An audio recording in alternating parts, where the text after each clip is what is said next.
Hi, I'm an old guy and I do maths. Today we're looking at moving trig graphs left or right. There are many ways in which we can move trig graphs. We can um, we can distend them, we can compress them, we can flip them, we can do all sorts of things with them. We can increase the median. Just about anything that you want to think of, we can do with them. Anything that you can do with other graphs, you can pretty much do with these. But today we're concerned with moving them left or right and how that is done. And it's a very simple process. Now, I've taken an example of each of the three common trig ratios, sine, cosine, and tangent, and looking at this one here, y equals the sine of x minus pi on 6. What does that mean? Well, let's say that we have a normal sine graph that looks like that with a period of 2 pi, which is what this one has, and a domain from 0 to 2 pi.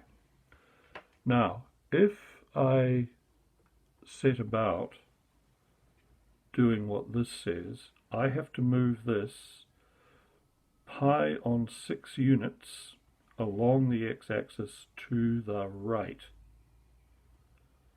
because the question is, how do we make this equal 0? We make x equal pi on 6.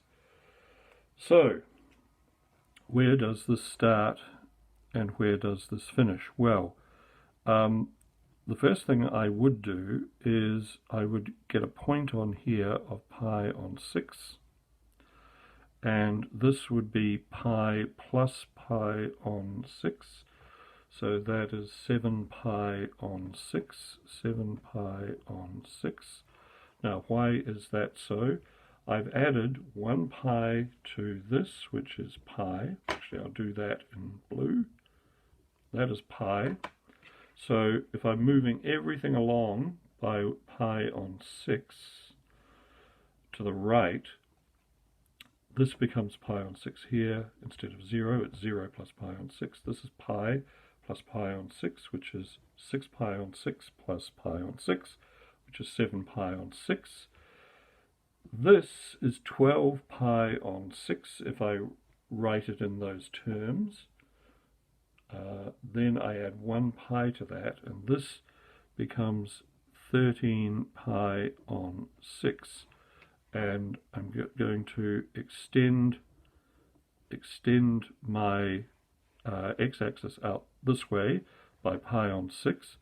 And the other thing that I'm going to do is just assume that this graph ends at 13 pi on 6 and starts at pi on 6. So I'm not going to continue back in this direction. Now, what does this thing look like when I draw it in? Well, it looks like that. That is the effect of this, provided the domain moves with it as well. So the domain of the first graph, y equals sine x, was from 0 to 2 pi. The domain of this is from pi on 6 to 13 pi on 6. I have also changed the domain, but the idea of this was to demonstrate what happens here. Now, what happens with the cosine graph? Well, kind of the same thing, but in the other direction. So let's get one drawn in here. Here we are, 0 to 2 pi. That's 0. We need to extend back in this direction to take account of what's going on here. This will move the graph of cos x by pi on 3 to the left. Okay, so where does this thing start? Well, it starts back here at negative pi on 3. We have moved pi on 3 to the left. This point here is pi. So what we're looking to do is take pi on 3 off this. So that is pi minus pi on 3.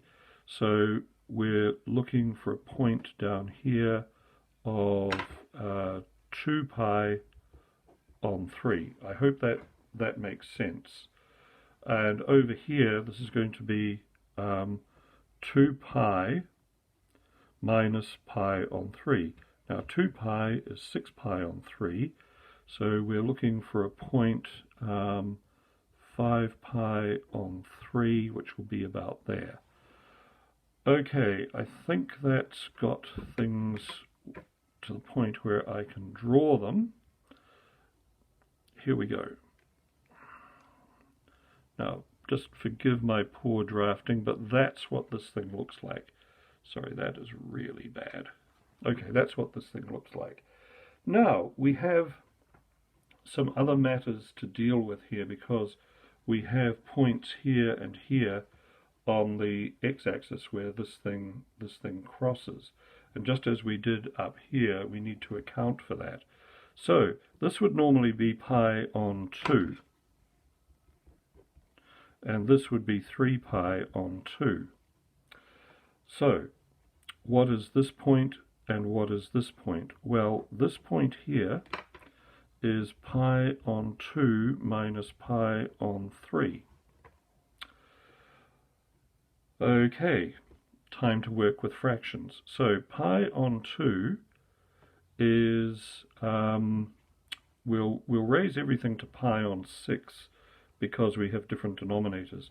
So that is half pi, so that is 3 pi on 6, and this is 2 pi on 6, so this point here is pi on 6.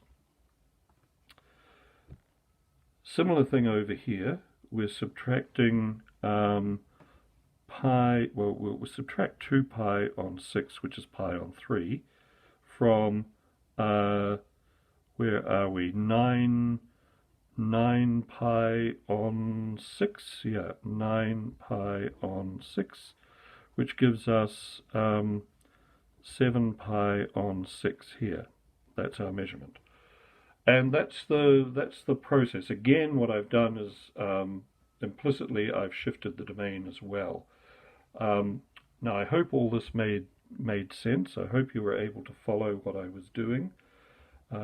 It may be that you need to look again.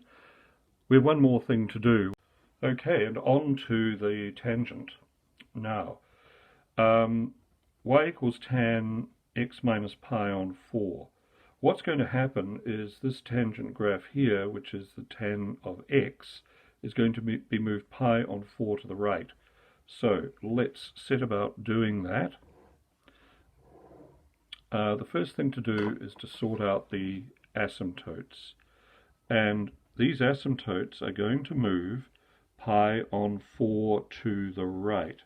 And we need to extend this out to 2 pi plus pi on 4, which I will tidy up as a fraction a little bit later.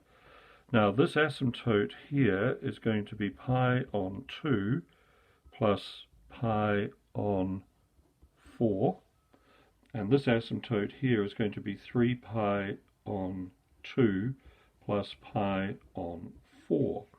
And our starting point of the graph, because I implicitly shifted the domain when I did this, because I don't want this to be too complicated. The starting point, instead of being 0 as it was here, will be pi on 4, and this graph will look like this.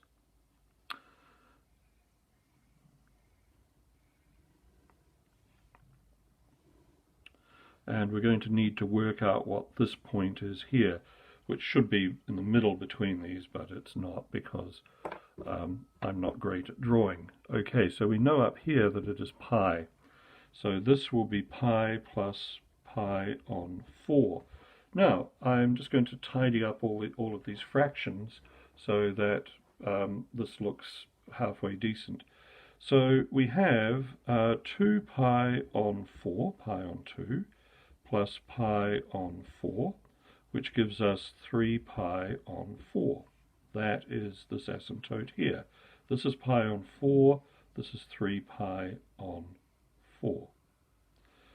We have pi plus pi on 4, which is 4 pi on 4 plus pi on 4, which gives us 5 pi on 4. That is that point there.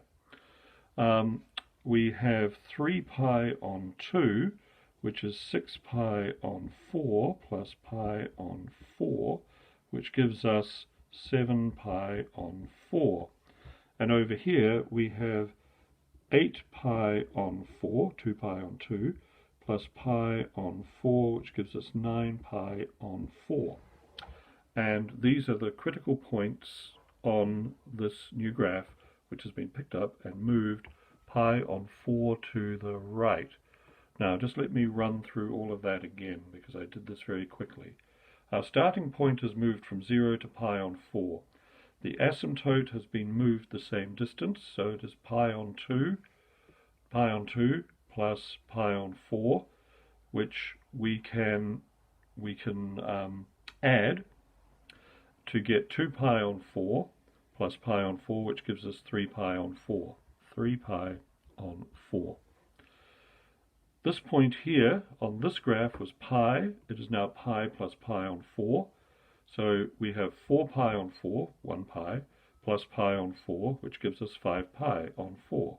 This is 5 pi on 4. This asymptote here was 3 pi on 2 here. It has moved pi on 4 to the right.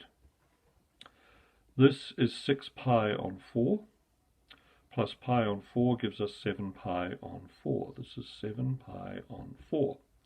And our final point over here, where this thing hits 0 again, is 2 pi plus pi on 4. 2 pi is 8 pi on 4, plus pi on 4 gives us 9 pi on 4. Where can I write that? 9 pi on 4. And that is it. I hope that makes sense. Thank you very much for watching. If you found this useful, please like and subscribe, and I'll see you next time. Bye.